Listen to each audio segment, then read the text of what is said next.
நம்ம அம்மா அக்கா தங்கைகள் நமக்காக நாம நல்லா இருக்கணும்ன்றதுக்காக மஞ்சள் புடவை கட்டிக்கிட்டு தான் வேண்டிக்குவாங்க. அப்படி அந்த மஞ்சள்னாலே ஒரு தனி வைப்பு தாங்க. நம்ம கொடியில கூட அந்த வைப்ரண்டான அந்த எனர்ஜெட்டிக்கான அந்த மஞ்சள் இருக்குமே, அந்த மாதிரி மங்களகரமான மஞ்சள் விளையிற பூமி தான் இந்த ஈரோடு பூமி. இங்க வந்து மஞ்சளை பத்தி பேசாம வேற எங்க போய் பேசுறது? அது மட்டும் இல்ல, இங்க ஒரு மகத்தான ஒரு மனிதரை பத்தி நம்ம பேசியே ஆகணும். இந்த ஈரோடு மண் விவசாயத்துக்கும் பேர் போன மண். இங்க நடக்கிற அந்த விவசாயத்துக்கு மிக முக்கியமான ஒரு கவசமா இருக்கிறது என்ன தெரியுமா? காளிங்கராயன் அணை, காளிங்கராயன் கால்வாய். காளிங்கராயன் அணை கட்டினதுலையும் கால்வாய் வெட்டினதுலையும் உயிரான உணர்வு பூர்வமான நிறைய விஷயங்கள் இருக்குது. அப்படி அந்த ப்ராசஸ்ல அவர் அந்த அணை கட்டும் போதும் கால்வாய் வெட்டும் போதும் ரொம்ப சோர்வடைஞ்சிட்டாராம். அப்ப அவங்க அம்மா அதை பார்த்துட்டு சொன்னாங்களாம், மகனே காளிங்கா, தயிர் வித்த காசு தாழ்வாரம் வரைக்கும் இருக்குது, மோர் வித்த காசு முகுட வரைக்கும் இருக்குது, அதை எடுத்துக்கிட்டு போய் அணைய கட்டியா கால்வாய வெட்டியான்னு சொல்லி தைரியம் கொடுத்தாங்களாம். பெத்த அம்மா கொடுக்கிற அந்த தைரியம் இருக்கு பாருங்க, அதை தாண்டி வேற எதுவுமே கிடையாதுங்க. ஒரு மனுஷனால எதையும் சாதிச்சு காட்ட முடியும். அப்படி ஒரு தைரியத்தை தான் இப்போ நீங்க என்னுடைய அம்மா அக்கா தங்கைகள் நண்பா நண்பிகள் தோழர்கள் எல்லாரும் எனக்கு கொடுத்திருக்கிறீங்க. அதே தைரியத்தை, அதே துணையா என் கூட நிக்கிறீங்க. இதை எப்படி நம்ம பிரிச்சு விடலாம்? இதை எப்படி நம்ம கெடுக்கலாம்? என்னெல்லாம் அவதூறுகள் நம்ம விஜய் மேல சொல்லி மக்களை நம்ப வைக்கலாம்? என்னெல்லாம் சூழ்ச்சிகள் நம்ம விஜய் மேல பண்ணி மக்களை நம்ப வைக்கலாம்? இப்படி சூழ்ச்சிகளை மட்டுமே நம்பி பொழப்ப நடத்துற சில சூழ்ச்சிக்கார கூட்டங்கள் இதை தொடர்ந்து செஞ்சுக்கிட்டு தான் இருக்கு. ஆனா அவங்களுக்கு தெரியாது, இது இன்னைக்கு நேத்து வந்த உறவு இல்ல. கிட்டத்தட்ட 30-33 வருஷத்துக்கு மேல இருக்கிற உறவு. ஏன் நான் சினிமாவுக்கு வந்தப்போ எனக்கு வயசு 10, அப்பல இருந்தே இந்த உறவு ஸ்டார்ட் ஆகி போயிட்டு இருக்குன்னு அவங்களுக்கு தெரியாம போச்சு. அதனால என்ன பண்ணாலும், நீங்க என்ன ட்ரை பண்ணாலும், எல்லாத்தையும் விட்டுட்டு மக்களுக்காக வந்திருக்கிற இந்த விஜய மக்கள் ஒரு நாளும் கைவிட மாட்டாங்க.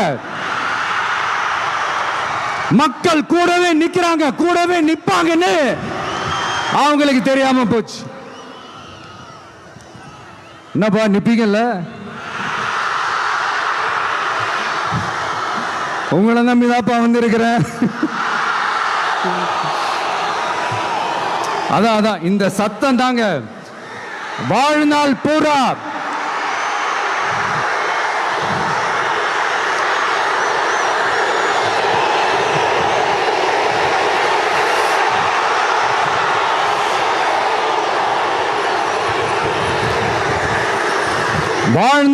உங்களுக்கு நன்றியோடவே இருப்பேன். இப்போ நம்ம காளிங்கராயன் அவர்கள் அணையை கட்டுறதுக்காக பவானிக்கு போய் பார்க்கும்போது ஒரு இடத்துல ஒரு பாம்பு வந்து உட்கார்ந்துச்சான், படுத்துச்சான். அது படுத்த இடத்துல தான் அவர் அணையை கட்ட ஸ்டார்ட் பண்ணாராம்.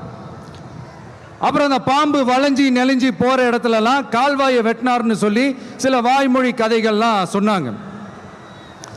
தண்ணியை சேமிச்சு வச்சு குடிக்கிறதுக்கும் விவசாயத்துக்கும்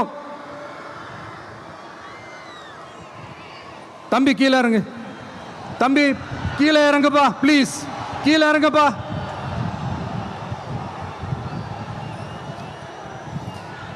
ஓகே, தேங்க்யூ தேங்க்யூ. கீழே இறங்குங்க,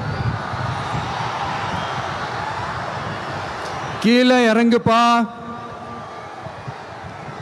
நீ இறங்கினாதான் புத்தம் கொடுப்பேன்.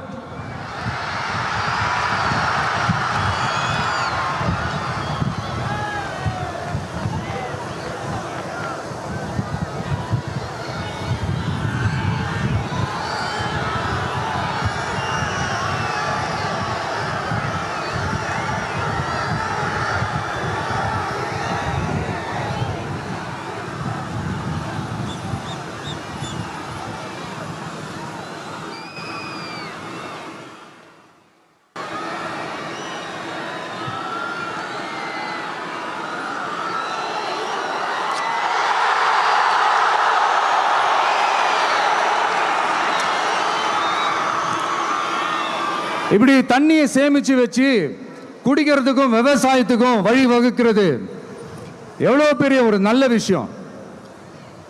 ஸோ இந்த மாதிரி நல்ல விஷயங்கள்லாம் செஞ்சிட்டு கதைகள் சொன்னால் பரவாயில்ல, எதுவுமே செய்யாம கதைகளை மட்டும் அடிச்சு விடுறது எப்படி? அத்திக்கடவு அவிநாசி திட்டத்தை இன்னும் விரிவுபடுத்தினா அந்த 3 மாவட்டத்தில் இருக்கிற லட்சக்கணக்கான மக்களுக்கு எவ்வளவு பிரயோஜனமா இருக்கும். எத்தனையோ லட்சம் ஏக்கர் நிலங்கள்ல விவசாயம் நடத்தினா எவ்வளவு பிரயோஜனமா இருக்கும். ஏன் அதெல்லாம் பண்ண மாட்டேன்றீங்க? வள்ளுவர் கோட்டத்துக்கு காட்டுற அக்கறைய இங்க மக்கள் வாழ்வாதாரத்தில் கொஞ்சம் காட்டலாம்ல, ஏன் காட்ட மாட்டேன்றீங்க? இங்க என்ன கவர்மெண்ட் நடத்துறாங்களா இல்ல கண்காட்சி நடத்துறாங்களா? இந்த 21ஆம் நூற்றாண்டிலே மக்களை பத்தி எதுவுமே யோசிக்கிறது இல்ல. ஆனா அந்த காலத்திலேயே இது எல்லாத்தையும் பத்தி யோசிச்ச மக்களை பத்தி, குடிக்கிற தண்ணியை பத்தி, விவசாயத்தை பத்தி, அணை கட்டுறதை பத்தி, கால்வாய் வெட்டுறதை பத்தி, இதெல்லாம் எங்கிருந்து? பவானியிலிருந்து நொய்யலாறு வரைக்கும் கால்வாய் வெட்டி இது எல்லாத்தையும் பத்தி யோசிச்ச காளிங்கராயன் அவர்களுக்கு கோடி கும்பிடு போட்டாலும் பார்த்தாதுங்க. இப்படி அந்த காலத்தில் இருந்த ஒரு ஹீரோவை பத்தி பேசிட்டு இந்த காலத்தில், அதாவது 1920th செஞ்சுரியில் இருந்த ஒரு ஹீரோவையும் பத்தி நம்ம பேசி ஆகணும்ல. ஒருத்தர் இலகிய மனம் கொண்ட ஹீரோனா இன்னொருத்தர் இரும்பு மாதிரி அயன்மேன் தான். எஸ், நம்ம ஈரோடு கடப்பாறை தான்.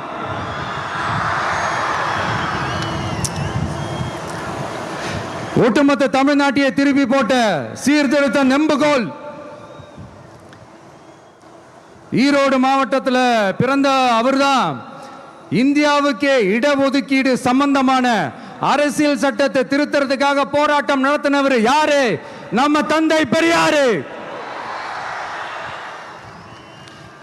100 வருஷத்துக்கு முன்னாடியே வகுப்பு வாரி பிரதிநிதித்துவம் வேணும்னு கேட்டவர். அன்னைக்கும் சரி இன்னைக்கும் சரி ஒரு ஆச்சரியத்தோட பார்க்கக்கூடிய ஒரு மனிதர், நம்மளுடைய கொள்கை தலைவர். அப்ப அண்ணாவும் எம்ஜிஆரும் யாரு? பெரியார் அவர்கள் கிட்ட இருந்து எங்களுக்கு தேவையான கொள்கைகளை எடுத்துக்கிட்டோம். அவரை ஃபாலோ பண்ற, அவரை வழிகாட்டி ஏத்துக்கிட்ட அண்ணா அவர்கள் கிட்ட இருந்தோம், எம்ஜிஆர் அவர்கள் கிட்ட இருந்தோம் தேர்தல் அணுகுமுறையை எடுத்துக்கிட்டோம். அண்ணாவும் எம்ஜிஆரும் தமிழ்நாட்டோட சொத்து. அவங்கள பயன்படுத்துறத பத்தி யாரும் இங்க கம்ப்ளைண்ட்லாம் பண்ண முடியாது. அண்ணா எங்களோடது, எம்ஜிஆர் எங்களோடது, நீங்களா எடுத்துக்க கூடாது அப்படிலாம் யாரும் இங்க அழுதுட்டு இருக்க முடியாது, சொல்லிவிட்டேன். அதனால நாங்க ஒரு வழியில அரசியல் செஞ்சுக்கிட்டு போயிட்டு இருக்கிறோம். உங்களுக்கு தான் டிவிக்கு ஒரு பொருட்டே இல்லைல்ல, அப்புறம் ஏன் கதறீங்க? அப்புறம் ஆளுக்கு அங்க போயிட்டு இங்க போயிட்டு புலம்பி தள்ளிக்கிட்டு இருக்கிறீங்க. இது எப்படி இருக்கு தெரியுமா? எனக்கு பயம் இல்ல, எனக்கு பயம் இல்ல அப்படின்னு சத்தமா சவுண்ட் விட்டுக்கிட்டே சத்தமா பாட்டு பாடிக்கிட்டே இந்த நடுங்கிக்கிட்டே சின்ன பசங்க நடந்து போவாங்க, அந்த மாதிரி இருக்கு. முதல்ல மண்டையில் இருக்கிற கொண்டைய மறைங்க சார்.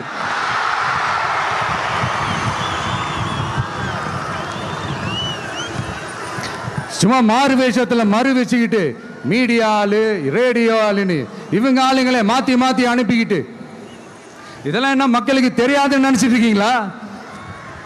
மக்கள் எல்லாத்தையும் உன்னிப்பா கவனிச்சிட்டு இருக்காங்க. அதனாலதான் சொல்றேன், உங்களுக்கு நீங்க கொள்ளையடிச்சு வச்சிருக்கிற காசு தான் துணை.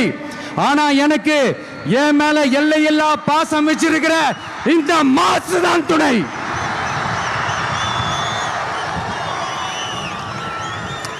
இப்படி நமக்கு துணையா இருக்கிற ஈரோடு மக்களுக்காக நான் இப்போ குரல் கொடுக்கலான்னு வந்திருக்கிறேன். சரி, இப்போ விஷயத்துக்கு வருவோம். பெரியார் அவர்கள் கிட்ட இருந்த அந்த செல்வாக்கையும் அந்த பதவிகளையும் அந்த பவரையும் வச்சுக்கிட்டு அவர் என்ன சொன்னார் தெரியுமா? இவ்வளவு செல்வாக்கு, இவ்வளவு பதவிகள், இவ்வளவு பவர் இருந்தோம், நான் ஒரு 5 பைசா காசு சம்பாதிச்சிருப்பேனா? எனக்கோ இல்லை என் குடும்பத்துக்கோ பட்டங்கள் வேணும், பதவி வேணும்னு ஏதாவது கேட்டிருப்பேனா? இல்லை ஏதாவது லாபம் பார்த்துருப்பேனா? இல்லை எதுக்காவது ஆசைப்பட்டிருப்பேனா? ஆனா அவர் பேரை சொல்லிக்கிட்டு, அவருடைய கொள்கையை ஃபாலோ பண்றதா சொல்லிக்கிட்டு இப்ப ஆட்சியில இருக்கிறவங்க என்னெல்லாம் செய்யறாங்கன்னு.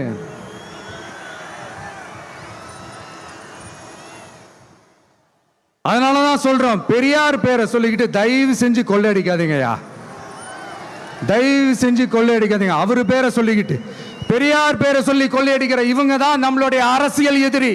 மக்களை நீங்க சொல்லுங்க, நம்மளுடைய அரசியல் எதிரி யாரு? நம்மளுடைய கொள்கை எதிரி யாரு? ரிப்பீட், நம்மளுடைய அரசியல் எதிரி யாரு? நம்மளுடைய கொள்கை எதிரி யாரு? உங்களுக்கு புரியுதுல்ல? எனக்கு அது போதும்யா, எனக்கு வேற எதுவுமே தேவையில்லை.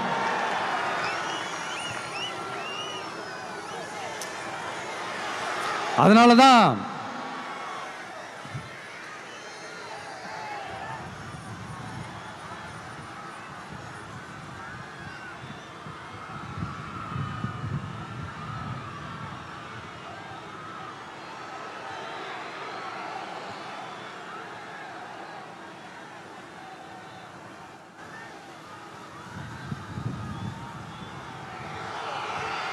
உங்களுக்கு நம்மளை பற்றி, நம்ம அரசியலோட, நீங்கள் எல்லாரும் என்னோட அரசியலோட கனெக்டடாக இருக்கீங்கன்றது ரொம்ப தெளிவாக தெரியுது. அதனால் எனக்கு அது போதும். அதனால தான் எதிரிகள் யாருன்னு சொல்லிட்டு களத்துக்கு வந்திருக்கிறோம். அதனால் அவங்கள மட்டும்தான் எதிர்ப்போம். அதுவும் அந்த எதிரிகள் யாரு இப்போ இங்க 2026 சட்டமன்ற தேர்தலில் களத்தில் இருக்கிறாங்களோ அவங்கள மட்டும்தான் எதிர்ப்போம். சும்மா களத்திலே இல்லாதவங்களையும், களத்துக்கும் அவங்களுக்கும் சம்பந்தமே இல்லாதவங்களையும் எதிர்க்கிற ஐடியாலாம் இல்ல பாஸ். நீங்க கேட்கிறீங்கன்றதுக்காகலாம் எதிர்த்துட்டு இருக்க முடியாது பாஸ். எங்களுக்கு நிறைய வேலை இருக்குது.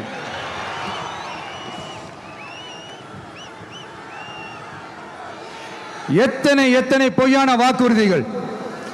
வந்த உடனே நீட்டை ரத்து செய்வோம், கல்வி கடனை ரத்து செய்வோம், கேஸ் சிலிண்டருக்கு மானியமா 100 ரூபாய் தருவோம், என்னெல்லாம் அடிச்சு விட்டுட்டு இன்னி வரைக்கும் கேட்கிறேன், இதெல்லாம் சொன்னாங்களே செஞ்சாங்களா? இவங்க எப்பவுமே இப்படிதான், சொல்றது ஒண்ணு செய்யறது ஒண்ணு. திமுகவும் பிரச்சனைகளும் ஃபெவிகால் போட்டு ஓட்டின ஃப்ரெண்ட்ஸ் மாதிரி ஒன்னிலிருந்து ஒன்னை பிரிக்கவே முடியாது. இப்போ ஈரோடு பகுதியில் இருக்கிற பிரச்சனையை பத்தி பேசுவோம். பெரியார் பேரை மட்டும் சொல்லிக்கிட்டு எப்படி அவரோட கொள்கைகளுக்கு எதிராக செயல்படுறாங்களோ அப்படிதான் இந்த மஞ்சள் நகரத்தோட மஞ்சளுக்கும் ஒண்ணும் பண்ணல, மஞ்சள் விவசாயிகளுக்கும் ஒண்ணும் பண்ணல. ஆராய்ச்சி மையம், சிறப்பு மையம்னு கோடி கோடியா டெண்டர் விட்டாங்க, பேருக்கு கட்டிடத்தை கட்டினாங்க. ஆனா உலகமே போட்டி போட்டு வாங்குற மஞ்சளை மதிப்பு கூட்டி விற்பனை செய்ய, அதாவது அதோட வேல்யூ இன்க்ரீஸ் பண்ணி நம்ம விவசாயிகளுக்கும் இந்த மாவட்ட மக்களுக்கும் நன்மை செய்ய இதுவரைக்கும் என்ன செஞ்சிருக்காங்கன்னு யோசிச்சு பார்த்தா ஒரு பெரிய ஜீரோ தான். கரும்பு நெல்லுக்கு அரசாங்கம் விலை பிக்ஸ் பண்றாங்க, அதையும் ஒழுங்கா பண்றதில்ல. ஒவ்வொரு முறையும் பிரச்சனை. அங்க நெல் கொள்முதல் செய்யறதுல ஊழல். சரி, நாம கஷ்டப்பட்டு விளைய வச்சது வீணா போக கூடாதுன்னு நினைச்சு நம்ம விவசாயிகள் கேட்கிற லஞ்சத்தை கொடுத்தாலும் அதுக்கப்புறம் கூட அந்த கொள்முதல் ஒழுங்கா நடக்கிறது இல்லை. அதையும் தாண்டி ஏதோ ஒரு விலை விவசாயிகளுக்கு கிடைக்குது. அப்படிலாம் இல்லாம ஒழுங்கா நேர்மையா நம்ம மஞ்சளுக்கும் நியாயமான விலை ஃபிக்ஸ் பண்ணி தரமான விதைகளை கொடுத்தா என்ன குறைஞ்சா போயிடுவாங்க? இதெல்லாம் யோசிக்கிறதுக்கு அவங்களுக்கு நேரமே இல்லை. 24/7 அவங்களோட யோசனை என்ன தெரியுமா? இந்த விஜயை எப்படி முடக்கலாம், தமிழக வெற்றி கழகத்தை எப்படியெல்லாம் முடக்கலாம், அப்படிதான் அவங்களுடைய சிந்தனையே 24/7. எத்தனையோ வருஷத்துக்கு முன்னாடி நம்ம காளிங்கராயர் நதிகளின் இணைப்புக்கு முன்னோடியா இருந்தார். பவானி ஆத்துல வர அதிகமான தண்ணீர் அணை கட்டி தேக்கி தண்ணீர் வறட்சியான பகுதிகளுக்கு அனுப்பினார். ஆனா இன்னைக்கு இவ்வளவு நவீன வசதிகள் இருந்தோம், இவ்வளவு சயின்ஸ் வளர்ச்சிகள் இருந்தோம், இவ்வளவு டெக்னாலஜி வளர்ச்சிகள் இருந்தோம், அவங்க வாக்குறுதியில் ஒன்று கொடுத்தாங்கல்ல, பவானி நொய்யலாறு அமராவதி 6 இணைப்பு திட்டத்துக்கு ஒரு துரும்ப கூட கிள்ளி போடல. வாக்குறுதி நம்பர் 103 சொன்னாங்களே, செஞ்சாங்களா? சரி, இதாவது ஒரு பெரிய ப்ராஜெக்ட் வைங்க. ஆறுகளை சுத்தப்படுத்த பல்லாயிரம் கோடி நிதி ஒதுக்குவோம், தமிழ்நாட்டில் உள்ள ஆறுகளை சுத்தப்படுத்துவோம்னு சொன்னாங்களே, செஞ்சாங்களா? ടിവികെ നേതാവ് വിജയുടെ ആവേശകരമായ പ്രസംഗമാണ് ഈ റോഡിൽ നടക്കുന്നത്. ജനസാഗരങ്ങളെ സാക്ഷിയാക്കിയുള്ള സിനിമാ സ്റ്റൈൽ ആവേശകരമായ പ്രസംഗമാണ് ഇപ്പോൾ നടന്നു വരുന്നത്.